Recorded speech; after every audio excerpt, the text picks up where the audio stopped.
SSC CGL कौन सा है? आप जैसे कि पीछे पैसे का बैकग्राउंड देख रहे हैं।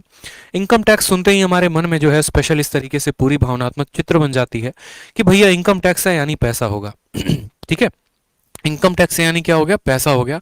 स्पेशली अगर हम बात करें यहाँ पर बिहार में और यूपी में, तो बिहार और यूपी में यही आइडियोलॉजी होती है। अगर आप किसी को बोलेंगे कि हम विदेश मंत्रालय यानी एमईए में हैं, तो आपकी शायद बात को उस तरीके से ना समझ पाए। लेकिन चूंकि अगर आप बोलते हैं भैया हम इनकम टैक्स में है, तो बस इनकम टैक्स सुनते ही अपने आप में ये शब्द काफी होता है। वो आगे ये नहीं पूछते कि तुम इनकम टैक्स इंस्पेक्टर हो या तुम टैक्स असिस्टेंट हो। इनकम टैक्स के हो मतलब पैसा छाप रहा है, जरूर छाप रहा है। गाड़ी वाड़ी होगा, बंगला होगा, अकाउंट में बैलेंस होगा, लाखों करोड़ों रुपए होंगे, ये माइंड में ऐसा चित्र बन जाता है। क्यों? क्योंकि आप देख रहे हैं कि यहाँ पर ये भाई साहब जो है पूरा का पूरा नोटों का गड्ढी गिन रहे हैं। इनकम टैक्स का कुछ प्रोफाइल ही ऐसा होता है। एक एक बात को हम समझेंगे इस स्लाइड के माध्यम से। जैसे सबसे पहले बात, इनकम टैक्स है क्या? तो इनकम टैक्स एक डिपार्टमेंट है। उसमें क्या पोस्ट आपको मिलेगा सीजीएल के माध्यम से? तो आपको इनकम टैक्स इंस्पेक्टर बनने का मिलेगा। क्लैरिटी रख लेना, इनकम टैक्स इंस्पेक्टर अलग होता है, इनकम टैक्स ऑफिसर अलग होता है। आप अगर इनकम टैक्स डिपार्टमेंट में जाना चाहते हैं तो आप दो जगह से जा सकते हैं। सबसे पहले एसएससी सीजीएल का पेपर देके, और दूसरा हो गया यूपीएससी का पेपर देके। अगर आप एसएससी सीजीएल का पेपर देंगे तो आपको कौन सा पोस्ट मिलेगा, और अगर आप यूपीएससी का पेपर देंगे तो आपको कौन सा पोस्ट मिलेगा, वो मैं आगे चल के आपको बताऊंगा कि आपकी ज्वाइनिंग एसएससी से कहां पर लगेगी और यूपीएससी से आपकी ज्वाइनिंग कहां पर लगने वाली है। इसके अलावा वीडियो में दूसरे नंबर पर बात करेंगे तो पावर के बारे में बात करेंगे कि आपको कितना पावर दिया जाएगा, आपको रिपोर्ट किसको करना है, आप कहां पर रेड लगा सकते हो, और आपको क्या क्या काम होगा। थर्ड नंबर पर बात करते हैं एलिजिबिलिटी की, कि अगर आप इनकम टैक्स इंस्पेक्टर बनना चाहते हैं तो आपकी एलिजिबिलिटी क्या है। ठीक है, ग्रेजुएट होना जरूरी है या 12th पास होना जरूरी है, हर उस बात को समझेंगे। वर्क प्रोफाइल के बारे में सबसे ज्यादा चर्चा होती है कि जैसे कि मैंने कहा, इनकम टैक्स सुनते ही माइंड में चित्र क्या बन जाता है? माइंड में चित्र ये बन जाता है कि अरे भैया ठीक है, इनकम टैक्स का होगा मतलब पैसा पैसा पैसा, रेड मारना है। लेकिन सारे काम रेड मारने वाले नहीं होते हैं। ठीक है, बहुत ऐसे काम होते हैं जो इनकम टैक्स डिपार्टमेंट में अलग तरीके से भी करना होता है, वो हम यहाँ के वर्क प्रोफाइल में भी समझेंगे। उसके अलावा बात करते हैं ट्रेनिंग की, और जो लास्ट है सबसे इंपॉर्टेंट है वो है सैलरी। सभी पॉइंट्स के बारे में जानेंगे। तो सबसे पहले जान लीजिए कि अगर आपको इनकम टैक्स डिपार्टमेंट में जाना है, देश की सेवा करनी है, तो आप इन दो दिए गए परीक्षाओं से जा सकते हैं। जिसमें सबसे पहला आता है एसएससी सीजीएल। मैं एसएससी की बात नहीं कर रहा, एसएससी सीजीएल की बात कर रहा हूं। यानी जो बच्चे जो ग्रेजुएट हैं, कंबाइंड ग्रेजुएट लेवल पर हैं, वो एसएससी सीजीएल के पेपर को निकालकर इनकम टैक्स डिपार्टमेंट में चयनित हो सकते हैं। और दूसरा हो गया हमारा यूपीएससी। यूपीएससी के बारे में आप बखूबी वाकिफ हैं। पेपर क्या होता है, साल में एक बार होता है। ठीक है, डिटेल में कभी यूपीएससी के बारे में भी चर्चा कर लेंगे। अब एसएससी सीजीएल के माध्यम से अगर किसी भाई को मेरे जाना है और इनकम टैक्स में सिलेक्शन लेना है, ठीक है, तो उसको क्या करना पड़ेगा? उसको ये 4 पेपर्स क्वालिफाई करने पड़ेंगे। अपने माइंड में एक बात को ढाल लो। अगर मानो कि 70,000 रुपए की तनख्वाह वाली नौकरी चाहिए, तो ऐसे नहीं है कि गए और जाकर उठा लिया। थोड़ी मेहनत करनी पड़ती है, और मुझे लगता है थोड़ी नहीं, बहुत ज्यादा मेहनत करनी पड़ती है, बहुत मशक्कत करना पड़ता है। सीजीएल में अगर सबसे ज्यादा कट ऑफ वाला कोई पोस्ट है तो वो है इनकम टैक्स इंस्पेक्टर। आप किसी भी साल का हिस्ट्री उठा के देख लो, 2013, 2014, 2015, 16, 17, 18, सबसे ज्यादा अगर किसी की कट ऑफ जाती है तो इनकम टैक्स इंस्पेक्टर की ही जाती है। तो प्री में आपके होते हैं 4 paper, math, English, reasoning, GK, और ये 4 पेपर 200 नंबर का होता है। इस 200 नंबर को आपको देना होता है। इसकी कट ऑफ आती है 130, 140, 150, कभी इस तरीके से रहती है। उसके बाद आपको यहां पर क्वालिफाई करके मेंस देना होता है। मेंस में इनकम टैक्स इंस्पेक्टर बनने के लिए मैथ और इंग्लिश के 2 पेपर होते हैं, 200 नंबर के, 2 घंटे के, आपको उसको देना होता है। फिर प्री और मेंस का आपका कंबाइंड कट ऑफ आता है। फिर आप जाते हैं डिस्क्रिप्टिव देने। डिस्क्रिप्टिव में आपके 2 पेपर्स होते हैं, एक एस्से हो गया और एक आपका प्रेसिस या लेटर हो गया। ठीक, आपने प्री दे दिया, आपने मेंस दे दिया, आपने डिस्क्रिप्टिव दे दिया, सभी में आपका अच्छा स्कोर है, तो उसके बाद आपको टियर 4 देना होता है, डॉक्यूमेंट वेरिफिकेशन। कुछ बच्चे पूछ रहे हैं सर क्या इनकम टैक्स में सीपीटी की या फिर डीईएसटी यानी टाइपिंग की आवश्यकता है? तो नहीं, इनकम टैक्स इंस्पेक्टर के पोस्ट के लिए आपको टाइपिंग जो है वो मैंडेटरी नहीं है किसी भी तरीके से। टाइपिंग की कोई आवश्यकता नहीं है। टैक्स असिस्टेंट के लिए जरूरी है, लेकिन इनकम टैक्स इंस्पेक्टर के लिए जरूरी नहीं है। मतलब आप प्री दो, आप मेंस दो, डिस्क्रिप्टिव दो, सभी में हाई स्कोर लेके चलो, शुरू से बहुत ज्यादा नंबर का जो है वो लीड लेके चलो, और उसके बाद जो है आप यहां पर बढ़िया तरीके से इनकम टैक्स के लिए चयनित हो सकते हो। और लास्ट स्टेज होता है डॉक्यूमेंट वेरिफिकेशन, जहां पर आपको जाकर डॉक्यूमेंट वेरीफाई एसएससी के ऑफिस में करवाना पड़ता है। इसमें कुछ बच्चों के डाउट होते हैं कि सर क्या इंटरव्यू होता है? तो नहीं भाई, इंटरव्यू नहीं होता। मोदी गवर्नमेंट जब से आई, बीजेपी गवर्नमेंट जब से आई, उसके बाद इन्होंने इंटरव्यू पोस्ट हटा दिया। क्योंकि इनकम टैक्स ग्रुप सी में आता है, ग्रुप बी में भी नहीं आता, इस बात को ध्यान रखेंगे। Income tax inspector group C post है, और ग्रुप सी पोस्ट और ग्रुप बी पोस्ट के सभी से इंटरव्यू हटा दिए गए हैं। पहले क्या था कि ग्रुप बी में भी ग्रुप सी में सब जगह इंटरव्यू थे, लेकिन जब से मोदी गवर्नमेंट आई उन्होंने कहा कि भैया कौन सी नौकरी दे रहे हो, अगर इनकम टैक्स इंस्पेक्टर की दे रहे हो तो इसमें इंटरव्यू की क्या जरूरत है, फालतू की घोटाले होंगे, धांधलेबाजी होंगे, उससे बढ़िया है इंटरव्यू को हटाओ। और इंटरव्यू को हटाने के बाद वो डिस्क्रिप्टिव का चयन लेकर आए कि बच्चा अगर एक अच्छा ढंग से एसएस लिखना जानता है, एक लेटर लिखना जानता है, तो जो 100 नंबर तुम इंटरव्यू में देते हो उससे बढ़िया 100 नंबर का पेपर करवा दो, बच्चा इसमें खुश हो जाएगा। जिस तरीके से जिसने नंबर लिखा होगा, पेपर लिखा होगा, वो आराम से जो है उसको नंबर दो। कल के दिन उसको लगता है कि नहीं यार मेरे नंबर कम आए ज्यादा आए, तो कम से कम आरटीआई डालकर अपनी कॉपी तो मंगा सकता है। उसके बाद बात करते हैं फिजिकल टेस्ट के बारे में। जैसे कि एक्साइज इंस्पेक्टर में फिजिकल टेस्ट होता है, अदर डिपार्टमेंट में, इनकम टैक्स में कोई भी फिजिकल टेस्ट नहीं होता। ना कहीं भागना है, ना कहीं जाना है, ना कहीं दौड़ना है, कुछ भी नहीं है, कोई फिजिकल टेस्ट नहीं होता है। टाइपिंग की टेस्ट होती है क्या सर? नहीं सर, कोई टाइपिंग की टेस्ट नहीं होती है। सीएसएस का पोस्ट है उसमें टाइपिंग चाहिए होता है, विदेश मंत्रालय के पोस्ट के लिए टाइपिंग चाहिए होता है, लेकिन इनकम टैक्स इंस्पेक्टर बनने के लिए कोई भी टाइपिंग नहीं चाहिए होती। मतलब आपको सभी चीजों से मुक्ति है, बस काम इतना करना है कि हर पेपर में उच्चतम स्कोर लेके चलना है ताकि आप चयनित हो पाए। उसके बाद बात करते हैं पावर कितना है, तो आप रूबरू है इस पोस्ट से, इसमें खतरनाक पावर होता है, ठीक है। बहुत बढ़िया तरीके से आपको अच्छे अच्छे लेवल से दोस्ती होती है। जैसे मानो जिस दिन आपका इनकम टैक्स का रिजल्ट आएगा तो उसी दिन आपका एक ऑटोमेटिक व्हाट्सएप ग्रुप क्रिएट हो जाएगा, ठीक है। उस व्हाट्सएप ग्रुप में भारत में जितने भी उस साल के इनकम टैक्स इंस्पेक्टर सेलेक्टेड है वो सभी के सभी जुड़ जाएंगे। कोई कोलकाता में किसी की पोस्टिंग होगी, किसी की मुंबई में होगी, किसी की कहीं और पर, किसी अलग अलग देशों में होगा। एक तरीके से चंद पल भर के पहले, रिजल्ट आने के पहले आपके कोई दोस्त नहीं थे, और रिजल्ट आने के बाद पूरे इंडिया में सभी इनकम टैक्स इंस्पेक्टर्स जो है वो आपके फ्रेंड हो जाएंगे। जब आप डिपार्टमेंट में काम करना शुरू करेंगे तो आप सीधा रिपोर्ट करते हैं कमिश्नर को। इनकम टैक्स कमिश्नर ही डायरेक्ट के डायरेक्ट आपके ट्रेनिंग में आते हैं, तो वहां से भी आपकी पहुंच जो है बहुत अच्छे अच्छे लेवल पर शुरू हो जाएगी। किसी भी डिपार्टमेंट में आपकी बहुत अच्छे तरीके से एक्सेस हो जाते हैं। कुछ पल पहले यूं समझ लो कि अगर पेपर पर भी साइन करवाना पड़ता था तो लाइन में लगे होते थे, जाकर लोगों से पूछना होता था, बात करनी होती थी, 10 घूस कहानी देनी पड़ती थी। लेकिन चंद दिनों के अंदर आप पूरे भारत में छा जाएंगे, आपकी पकड़ हर जगह पर होगी, ठीक है।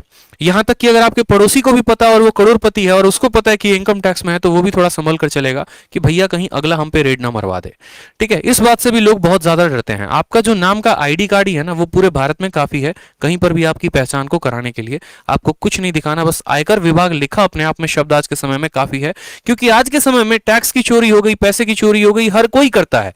सरकार से पैसे बचाने की हर किसी की नियत होती है, इस वजह से वो सबसे ज्यादा डरते हैं। ईमानदार आदमी कभी नहीं डरता, इस बात को ध्यान रखो, ठीक है। बात करते हैं पैसे के बारे में, तो बिल्कुल दो सोर्स ऑफ इनकम है। एक तो डायरेक्ट जो आपको गवर्नमेंट देती है, हर महीने अच्छे खासे पैसे आ जाते हैं सैलरी के रूप में, और दूसरा जो इनडायरेक्ट है, जो मैं यहां डायरेक्टली नहीं बोल सकता बट आप समझ सकते हैं।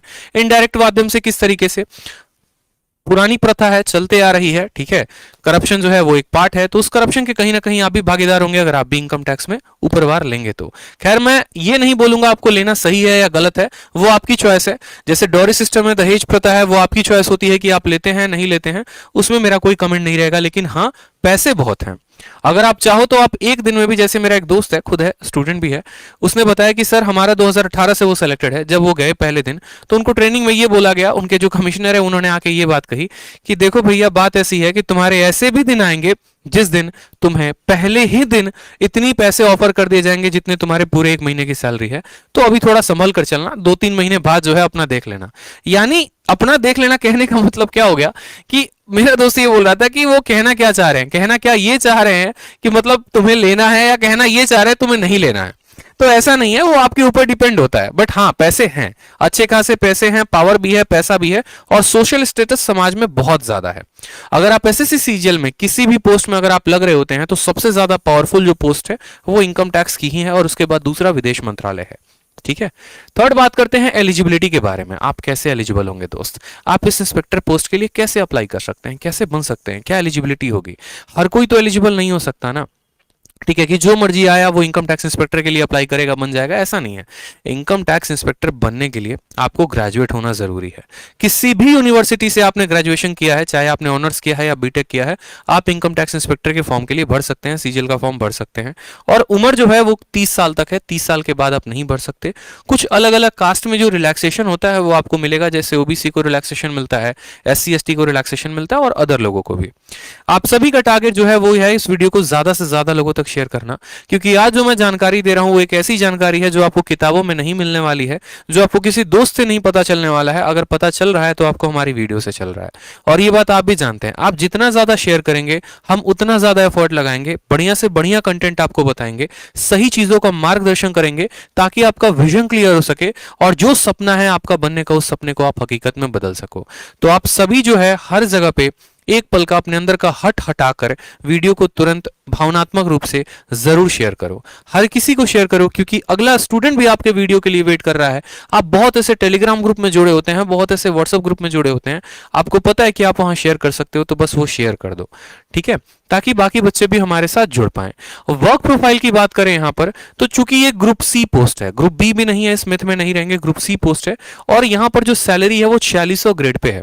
बहुत बच्चों को ये ग्रेड पे शब्द नहीं समझ में आ रहा होगा, सीधा बोलते भैया ग्रेड पे छोड़ो, हमको सैलरी बताओ कितना दोगे, 20 दोगे, 30 दोगे, 50 दोगे, 1 लाख रुपए दोगे। तो देखो गवर्नमेंट का एक टैक्सेशन सिस्टम होता है, एक पैसे देने का सिस्टम होता है, और सिस्टम में क्या होता है, जैसे एसएससी सीजीएल की बात करोगे तो आपको 2800 ग्रेड पे की जॉब है, 4200 की है, 4400 की, 4600 की, 4800 की भी है। 4400 की नहीं है, 4200, 4600, 4800 की है। 4800 डबल ए जिसके बारे में मैंने पिछली क्लास में बताया था, और 4600 में आपको ये सभी आ जाते हैं। 4600 की राइट नाउ जो अभी सैलरी चल रही है वो 70-80 के करीब में चल रही है, ठीक है, और वो शहर टू शहर भी डिपेंड होता है। अगर एक बंदा इनकम टैक्स इंस्पेक्टर लक्षद्वीप में है और दूसरा मुंबई में है, तो मुंबई वाले की सैलरी ज्यादा होगी, लक्षद्वीप वाले की कम होगी, क्योंकि जो एचआरए होता है, हाउस रेंट अलाउंस और डियरेंस अलाउंस जो होता है, वो वहां पर उस पर्सन को बैठे को ज्यादा मिलता है। 8%, 16%, 24% होता है, जो जितने महंगे शहर में उसकी सैलरी उतनी ज्यादा होती है महंगाई के कारण, ठीक है। बात करते हैं यहां पर काम करने के बारे में, तो इनको काम क्या करना होता है, दो तरह के काम होते हैं, एक होता है असेसमेंट, दूसरा होता है नॉन असेसमेंट।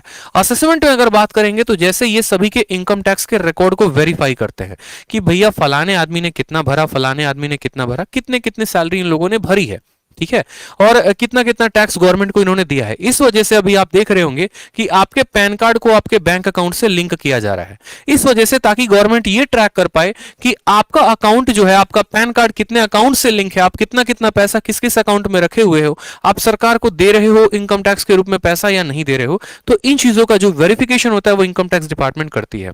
नेक्स्ट बात करते हैं टीडीएस के क्लेम के बारे में। टीडीएस का भी क्लेम्स क्या होता है ये ध्यान रखते हैं। जैसे आपको अगर नहीं पता तो टैक्स को रिटर्न भी मंगाया जाता है।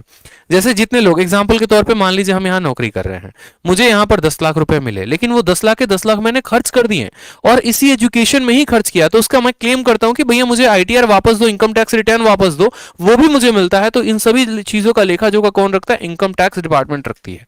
नेक्स्ट यहां पर आ गया रिफंड ऑफ कंपनीज, जो कि मैंने आपको बात की कि कंपनी को रिटर्न भी देना होता है। बहुत बच्चों को यही पता होता है कि यार सरकार तो सिर्फ हमसे टैक्स ही लेती है, ऐसा नहीं है। अगर मानिए कि मैंने महीने के 10 लाख रुपए कमाए और 10 लाख के 10 लाख मैंने लोगों को तनख्वाह देने के रूप में दे दिया, कि जैसे मानो 1 लाख रुपए मैंने किराया दे दिया, 1.5 लाख रुपए मैंने वर्कर्स की सैलरी दे दी, बाकी चीजों का मैंने बच्चों को बुक बांट दिया, तो क्या होगा कि जो मेरा टैक्स लग रहा है वो मुझे वापस मिल जाएगा। जो 60-70 हजार रुपए मेरे टैक्स में आएंगे वो वापस आ जाते हैं, उसके लिए मुझे आईटीआर भरना पड़ता है। तो ये सभी चीजों का भी लेखा जोखा कौन रखता है? इनकम टैक्स रखती है। इसके अलावा इंडिविजुअल लोगों पर भी जो नजर है वो हमारे इनकम टैक्स डिपार्टमेंट का काम होता है असेसमेंट के रूप में, ठीक है भाई। सभी वीडियो शेयर कर दो, मैं बार बार बता रहा हूं। अगर आप लोग को अच्छा कंटेंट चाहिए, वाकई में शब्द मेरे ज्यादा बड़े नहीं होंगे, मुझे ज्यादा चिल्लाना नहीं आता है, ज्यादा मुझे बात करनी नहीं आती है, लेकिन आप लोग को कंटेंट देना जो रेलिवेंट अप्रोप्रिएट होगा, जो जेन्युइन गाइडेंस होगी एक बड़े भाई की तरह, वो मैं जरूर करूंगा। तो हर जगह पर वीडियो शेयर कर दो, ठीक है। पोस्ट डिटेल खत्म होने के पहले 1000 लाइव चाहिए दोस्त। उसके बाद बात करते हैं नॉन असेसमेंट के बारे में। तो नॉन असेसमेंट में आपका सबसे इंपॉर्टेंट आ जाता है रेड। रेड मारने के लिए सबसे ज्यादा आप एक तरीके से ऐसे समझो कि आपके मन में सबसे उत्सुकता होती है। ये तो सभी काम होते हैं जो डेस्क जॉब होते हैं, जो आप अपने ऑफिस में कर रहे होते हैं, इसके लिए कहीं पर आपको जाने की आवश्यकता नहीं है। लेकिन हाँ, इसमें एक फील्ड जॉब होता है, वो है आपका रेड, ठीक है।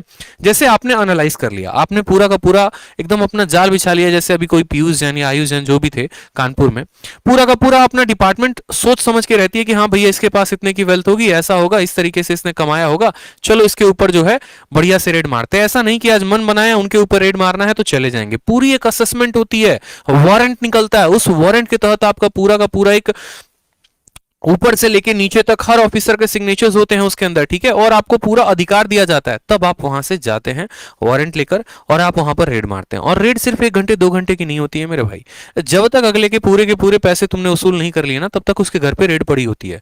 दीवारें तोड़ दी जाएंगी, पाइप तोड़ दिया जाएगा, जहां से हो सके वहां से पैसे निकाले जाएंगे, phone tap lines everything cut out हो जाता है और बढ़िया तरीके की रेड चल रही होती है। इसीलिए कहा जाता है यही रेड में अगर मानो आपने 1,000 करोड़ का रेड मारा, तो अगला बंदा जो है कहीं ना कहीं उसका 10% 20% तो आपको ऑफर कर ही देता है कि सर इतना ले लीजिए और बाकी पैसा छोड़ दीजिए। तो आपको पता है कि अगर 100 करोड़ का 10% आपको ऑफर हो रहा है, तो आप खुद समझदार है, कैलकुलेट करने के लिए इतना मैथ तो आप पढ़ते ही हैं कि आपको एक दिन में कितना रुपया मिल गया। ठीक है, बट अब ऐसा नहीं होता है, इतनी बातें नहीं देखी जाती हैं, वो आप डिपार्टमेंट में जाओगे तो आपको पता चल जाएगा। नेक्स्ट बात करते हैं सैलरी के बारे में। तो जो यहां पर सैलरी है वो कम से कम राइट ना वो भी 70-72 हजार से ऊपर की है। ठीक है, और यहां पर आपको एक और बात बताऊं तो पूरे सीजीएल में 2 ही पोस्ट हैं जो आपको पेट्रोल बिल देते हैं और मोबाइल बिल देते हैं। वो आपका एक हो गया इनकम टैक्स इंस्पेक्टर और एक के बारे में मैंने बता रखा है। ठीक है, पेट्रोल बिल क्यों दिया जाता है? क्योंकि अगर आप पहले की बात करोगे आज से 10-15 साल पहले, तो हर किसी के पास बाइक नहीं थी, हर किसी के पास जो है वो कार नहीं थी और अलग अलग दफ्तरों में जाकर अलग अलग काम कराने होते थे। तो सरकार उस समय आपको ट्रैवलिंग का अलाउंस देती थी वो पेट्रोल बिल के नाम पे, कि आप जा रहे हैं तो महीने का आपका 30 लीटर फिक्स कर दिया गया है और 30 लीटर का आपको पैसा दिया जाएगा। तो राइट नाउ अभी 2500-2600 रुपए जो है वो सैलरी के अलावा पेट्रोल बिल पे अलग मिलते हैं। और मोबाइल डेटा भी बहुत सस्ता हो गया है, बट अभी भी मोबाइल बिल जो है आपको मिलता है। और इसके अलावा आपको एचआरए भी मिलता है, यानी जो आप रहते हैं जिस शहर में, आपका जो किराया आता है वो भी आपको दिया जाता है। अब जो सबसे इंपॉर्टेंट है मेरे दोस्त ना, वो ये है प्रमोशन। इस बात को ध्यान रखो, हमेशा अपने माइंड में इस बात को फिट कर लो। आप जैसे ये बात सोचते हो ना कि यार इनकम टैक्स इंस्पेक्टर के रूप में लगे तो आजीवन इनकम टैक्स इंस्पेक्टर ही रहेंगे, ऐसा नहीं है।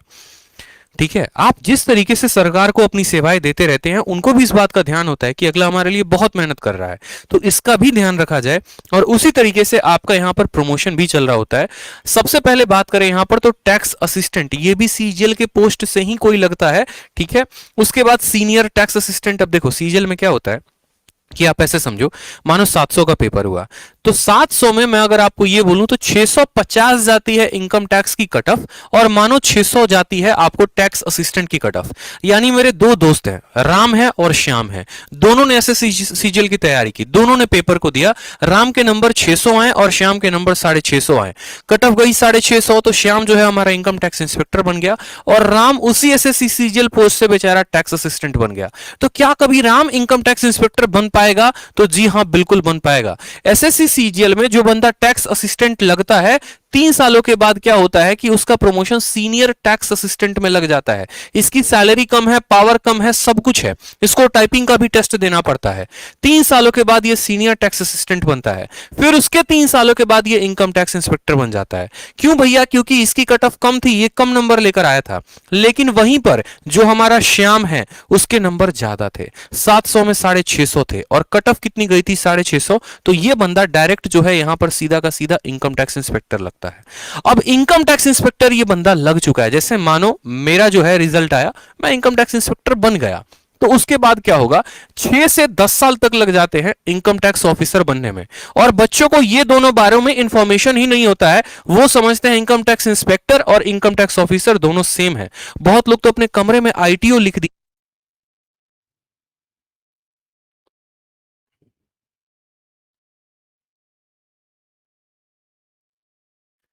तो जैसा कि मैंने कहा आपको यहां पर जो छोटी सी डिफरेंस है वो बताई मैंने आपको यहां पर कि भैया देखो, सीनियर टैक्स असिस्टेंट के बाद इनकम टैक्स इंस्पेक्टर बनते हो और इनकम टैक्स इंस्पेक्टर के बाद जो है आप इनकम टैक्स ऑफिसर बन सकते हो। ठीक है, जैसे कि मैंने कहा आपको कि इनकम टैक्स डिपार्टमेंट में आप 2 माध्यमों से लगते हो, एक हो जाता है आपका एसएससी सीजीएल के माध्यम से और दूसरा होता है यूपीएससी के माध्यम से।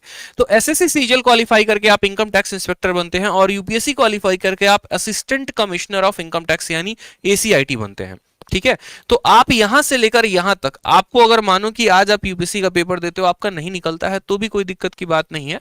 आप 10 से 12 साल के अंदर, यहां पर कम से कम 12 से 14 साल के अंदर आपका प्रमोशन होकर यूपीएससी कैडर में आप चले आओगे। फिर डिप्यूटी कमिश्नर के बाद आप ज्वाइंट कमिश्नर बनते हो और ज्वाइंट कमिश्नर के बाद आप एडिशनल कमिश्नर बनते हो। लास्ट प्रमोशन तक जाते जाते बहुत ऐसे कम लोग होते हैं जो एडिशनल कमिश्नर बन पाते हैं। ये वही बन पाएंगे जिन्होंने 20 या 21 साल की उम्र में ज्वाइन किया हुआ है। है। ठीक है, बाकी यहाँ पर जनरली पोस्ट जो है ज्यादा तक ज्वाइंट कमिश्नर तक जाते हैं अगर उनकी प्रमोशन बहुत तेज होते हैं, डिपार्टमेंटल एग्जाम दे रहे होते हैं। तो इस तरीके से तो ये थे आपके प्रमोशन, ये था पूरा का पूरा कंप्लीट प्रोसीजर इनकम टैक्स बनने का। मुझे लगता है कि मैंने आपको कंप्लीट जानकारी दी है कि इनकम टैक्स इंस्पेक्टर बनते कैसे हैं, क्या क्या प्रोसीजर्स होते हैं। डेली के सीरीज में ऐसा क्यों करता हूं मैं कि आपको मैं पोस्ट के बारे में बता रहा हूं, क्या मैं इस वीडियो को अलग से शूट नहीं कर सकता? बिल्कुल, इस वीडियो को मैं अलग से शूट करूंगा